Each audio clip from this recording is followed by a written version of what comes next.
Socialism is not the answer. I was reelected. So this past weekend was the California Democratic Party convention, and a lot of 2020 candidates showed up. Not all of them, so Joe Biden and a few others didn't show up, but a couple here that did show up and maybe probably shouldn't have shown up is John Delaney and John Hickenlooper. So these two gave their boring speeches about pragmatism, about being a moderate, and how that's the way forward, and got booed because of it. So first, let me show you the video of John Delaney here. And look, in addition to showing you these videos, I'm going to break down exactly why they were booed, and in the case of at least Delaney here, why anybody even knows who he is at all. But here we go. Let's start with John Delaney getting booed for saying that Medicare for all is not the answer. But we need, as Democrats, to build an economy that works. But it's got to be with smart policies. Medicare for all may sound good, but it's actually not good policy, nor is it good politics. I'm telling you. I'm telling you.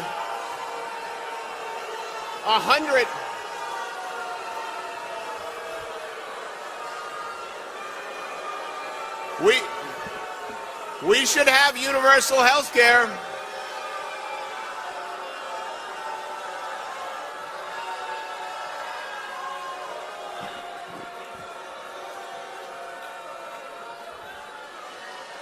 We should have universal health care.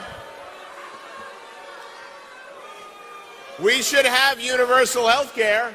We should have universal health care, but it shouldn't be a kind of health care that kicks 150 million Americans off their health care. That's not smart policy.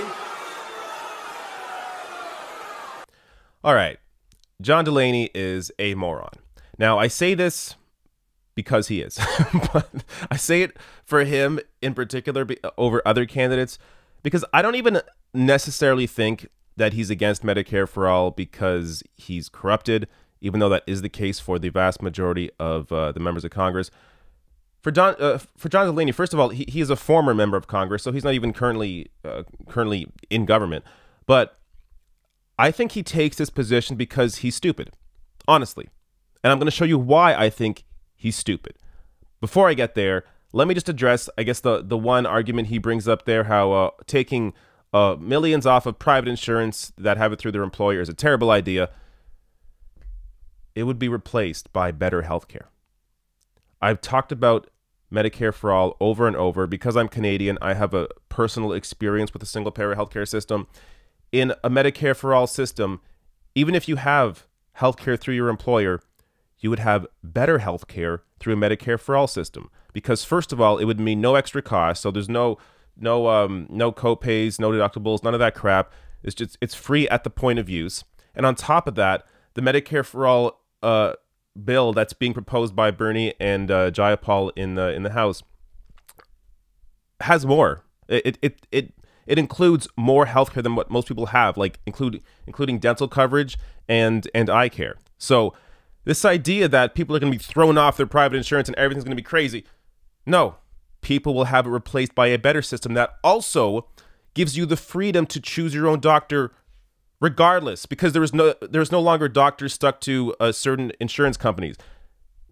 I think it's like 91% of doctors are on the current Medicare system, but in a Medicare for all system, I'd imagine that number would go even higher because everybody would be on that one system.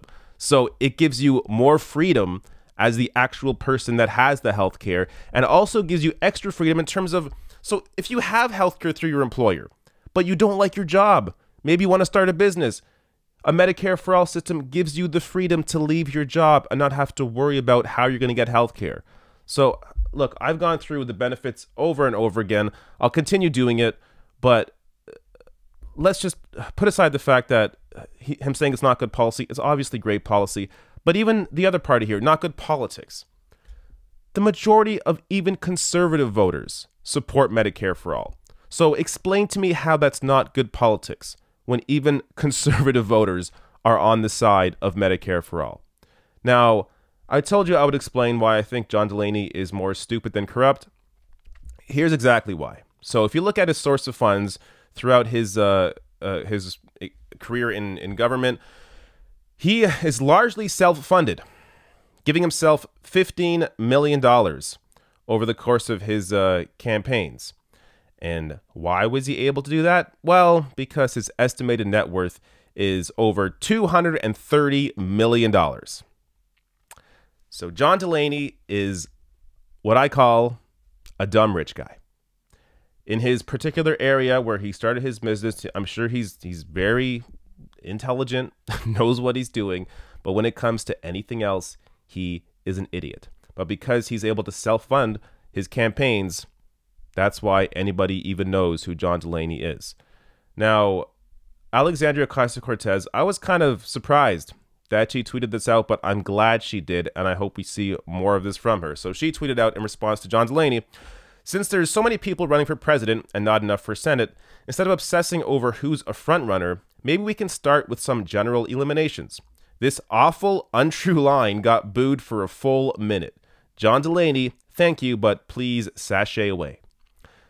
So there you go. Some harsh words from Alexandria Ocasio-Cortez for John Delaney. Now, let's get to John Hickenlooper, who was also booed at this convention when he discussed how socialism is not the answer. Socialism is not the answer. I was reelected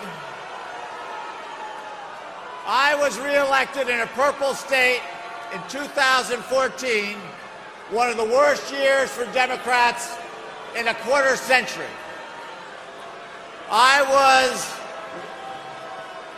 If we're not careful, we're going to end up helping to reelect the worst president in American history.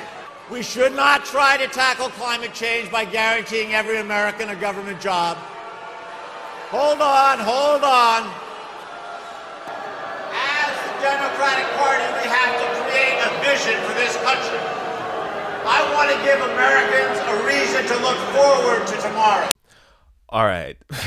John Hickenlooper getting booed for a number of reasons at this convention. Before I address this video, let me just show you another angle of his first statement that I want to talk about. If we're not careful, we're going to end up helping to reelect the worst president in American history. All right. Before I go in on John Hickenlooper as well, I just want to say, I guess you have to hand it to these guys for showing up here and saying this. I mean, maybe they thought these would be applause lines, or maybe they knew that they would get booed and they went in there in the lines then anyway. So whatever it is, I guess they're kind of brave for standing up there and sounding completely out of touch. But apart from that, this was just a complete waste of time for these two to show up. So this idea that you're going to reelect Trump if you're not careful. If you're not careful and you go so far left, you're going to reelect Trump. How did that work last time? I mean, how short are the memories on these people? Hillary Clinton was the ultimate centrist, the ultimate moderate. You could even say in many ways she's actually a conservative. But she lost. So she ran the exact campaign that these two would dream of, and she lost doing so. I mean, what more do you need to know? The Democratic Party lost over 1,000 seats over the course of 8 years under Obama and Pelosi's rule on this same boring centrism, on this pragmatism, on always reaching across the aisle and moving all the discussions to the right. They continued to lose seats. How much more evidence do you need? So again, it's always important to acknowledge here that oftentimes these candidates know exactly that they are wrong, but they have something to sell people based on the donations that they're receiving from these special interests. So that may be the case for Hickenlooper. Again, I think John Delaney is just dumb. Hickenlooper, maybe it's a combination of him being dumb and corrupt. I don't know. But they're wrong in their strategy. If you care about winning, playing or doing the exact same thing that Hillary Clinton did is not the way to win, as we already saw. Now, let's be super fair though. Let's look at the polling Let's see what the polling tells us. Maybe this strategy from these two candidates are incredibly popular with voters. So when we look at the Real Clear Politics poll average for the presidential nomination for 2020, we see that they're at both 0.5%. So Hickenlooper and Delaney can't even hit 1% support right now.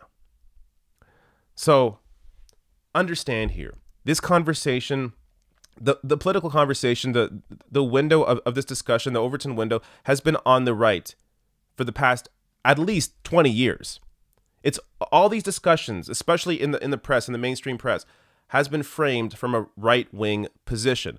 Now, how do I know that?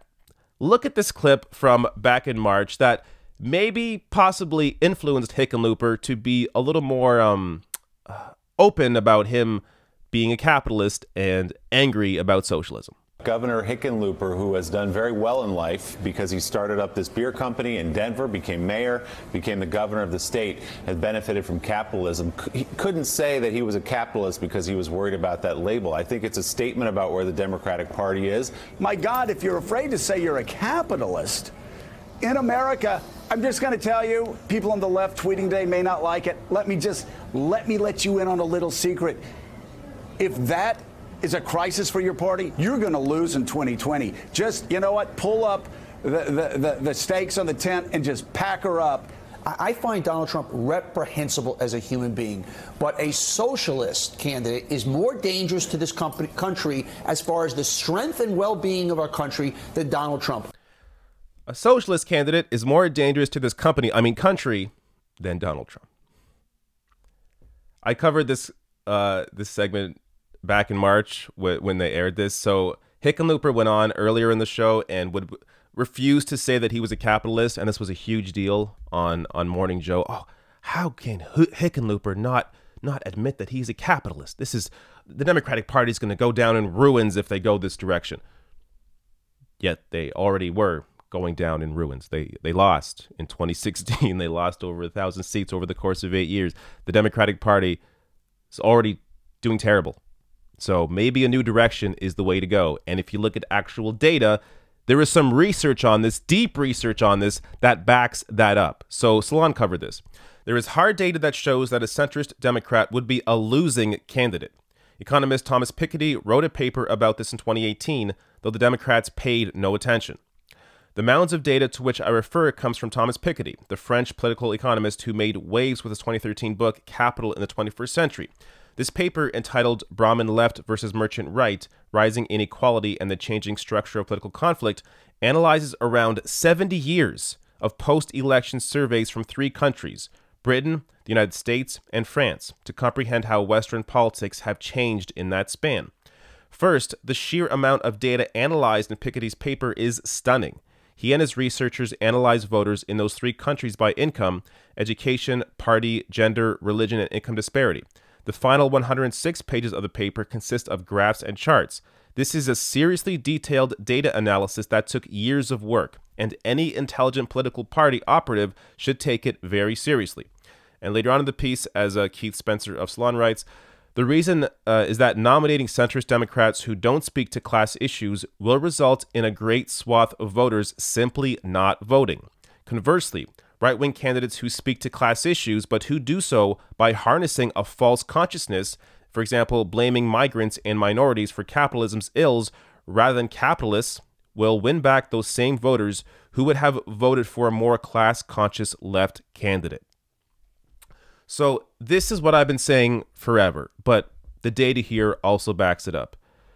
When you run a candidate that actually speaks to the real issues that people are facing, the class issues that people are facing, then they'll vote for that candidate.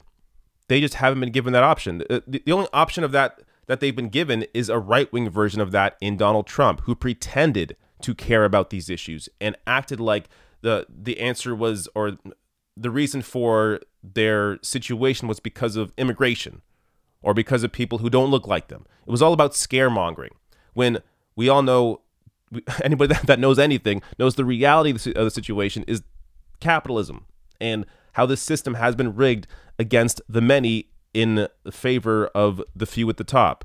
So when you actually have a candidate like a Bernie Sanders who has a 40-year record of talking about this, of fighting for these issues, of fighting for real people, and has a strategy in a political revolution to actually address them and get things done, then you have the potential to win with that candidate. So just to end on here, let me play a clip from when Bernie was at this convention talking about Medicare for all, and look at the clear difference in how popular what Bernie is saying compared to what the other candidates were saying.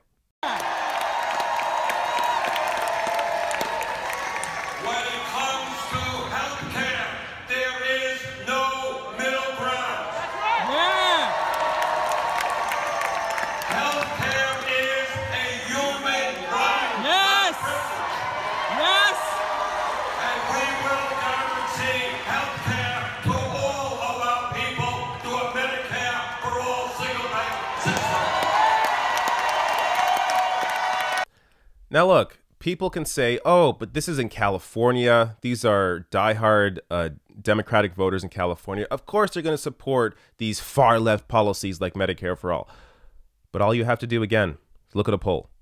The vast majority of Americans, including conservatives, support Medicare for all. The vast majority of Americans, including conservatives, support higher taxes on the rich and large corporations. Go down the list of policies. The vast majority of Americans are on the side of where Bernie is. Everybody understands that money affects politics, that these politicians are largely corrupted by these special interests. So when you have a candidate like a Bernie Sanders who isn't taking any of that money, who isn't having those private fundraisers, is simply run on grassroots organizing and grassroots small dollar support, then you have a candidate who has the potential to win and completely transform how politics in America is done.